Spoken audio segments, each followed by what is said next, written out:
अल्हम्दुलिल्लाहि रब्बिल आलमीन वस्सलातु वस्सलामु अला नबीना मुहम्मद व अला आलिहि व सहबिही अजमईन अम्मा बाद। अस्कात हमल बच्चों को पैदाइश से पहले ही ख़त्म कर देना, इस पे बात हो रही है। आज हम देखेंगे कि बच्चे के मुख्तलिफ़ मराहल होते हैं। पीछे हमने बात की 40 दिन का होता है, उस पे को ख़त्म करे, उसका क्या गुनाह है, या 80 दिन या 120 दिन या उसके बाद जब रूह फूंक दी जाती है, सबका अलग अलग मसला हमने बयान किया है।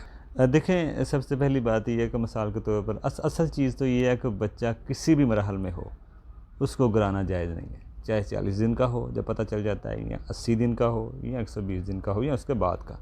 किसी भी मरहले में गिराना हराम है, नाजायज़ है, जायज़ नहीं है गिराना, कबीरा गुनाह होगा। एक बात। दूसरा बात यह है कि अगर 40 दिन का ही हो, चाहे वो 40 दिन का ही क्यों ना हो, उसको ख़त्म नहीं किया जाएगा, कबीरा गुनाह है, चाहे वो नुतफ़े की शक्ल में हो, जैसे हम पानी 40 दिन का होता है, मतलब कि 40 दिन का जैसे होता है। दूसरा, अगर बच्चा 40 से लेकर 80 दिन तक हो जाए, जब इंसानी साख्त बन जाती है, हाथ पैर बनना शुरू हो जाते हैं, तो 80 से ज़्यादा हो या 80 हो, इसको मारना गुनाह कबीरा के साथ साथ क़यामत वाले दिन सवाल भी होगा। अगर 40 दिन गिराता है बच्चा, को गिरा रहा है, तो वो भी कबीरा गुनाह है।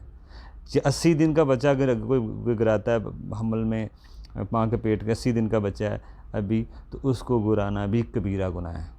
80 दिन का जब उसके साख्त बनना जिस्म शुरू हो जाता है, फिर भी कबीरा गुनाह है, और रोज़े क़यामत सवाल भी होगा उसको मारने पर, क्योंकि उसने कि जान को मारा है, उसी हुक्म में होगा।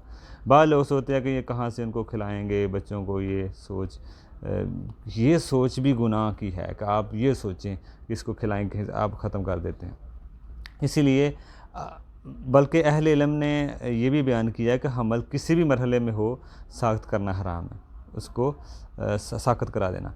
इसी तरह चाहे 40 का हो, 80 का हो, या बाद का हो 120 दिन तक ज़ाया करना हराम है। लेकिन अगर नुतफ़े की शक्ल में हो, तो शरई उज़र हो, यानी कि 40 दिन के अंदर अंदर हो, तो माँ को नुकसान का ख़दशा है, कोई ख़दशा हो सकता है, कोई औरत बूढ़ी, मतलब कोई बीमारी है, तो फिर साख्त होता है, तो अलग मसला है।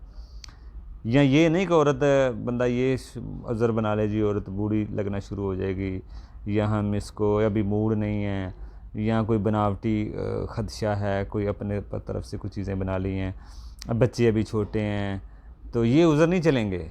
मिसाल के तौर पर अगर पहले ऑपरेशन हुआ है बच्चा, दूसरा भी इस नुकसान हो सकता है, जल्दी बच्चा हुआ, तो फिर 40 दिन के अंदर अंदर कोई है मसला, तो ऐसी शक्ल में हमल साक़त हमल कराने में कोई हर्ज नहीं है, अगर शरई उज़र हो, ठीक है ना।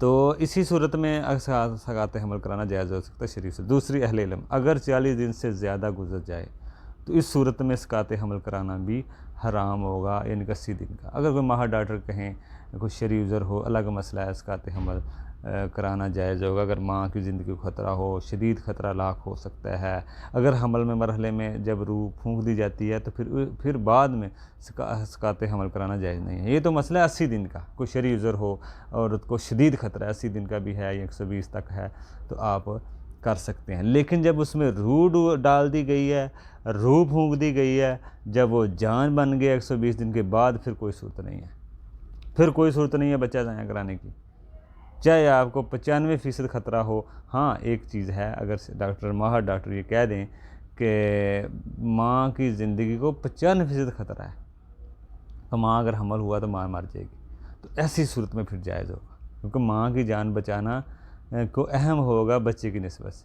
बड़ा नुकसान जो है वो उससे बचा जाए, छोटे नुकसान से, तो फिर बच्चे की जान के बदले में, यानी कि माँ की जान को बचाना ज़रूरी है, क्योंकि वो बड़ी जान है, बड़ा उसका नुकसान है। फिर अगर माँ की जान को ख़तरा है, फिर ये मसला आएगा 120 दिन के अंदर, वरना इसका आगे आ रहा है, इसकी क्या दियत होगी, क्या कफ़ारा होगा। बल्कि बाज़ अहले में फिर भी नहीं कहते कि आप इसको मारें, हमल को 120 दिन के बाद जब रूह फूंक दीजिए, कहते हैं नहीं, एक जान को बचाना, दूसरे को मारना, ये कोई सूल नहीं है, हम वो बल्कि इसके भी कायल नहीं है, इतना ख़तरनाक मामला है। कितना है मामला। इसलिए एक मुसलमान औरत को इस मामले में अल्लाह ताला से डरना चाहिए कि लोगों ने जो बहाने बनाए हैं इसको बुनियाद बनाकर सकात हमल कराने के, ये जायज़ नहीं है। अब हम देखते हैं सकात हमल का कफ़ारा क्या है। सकात हमल का कफ़ारा, इस मसले को हम इंशाअल्लाह आगे समझेंगे।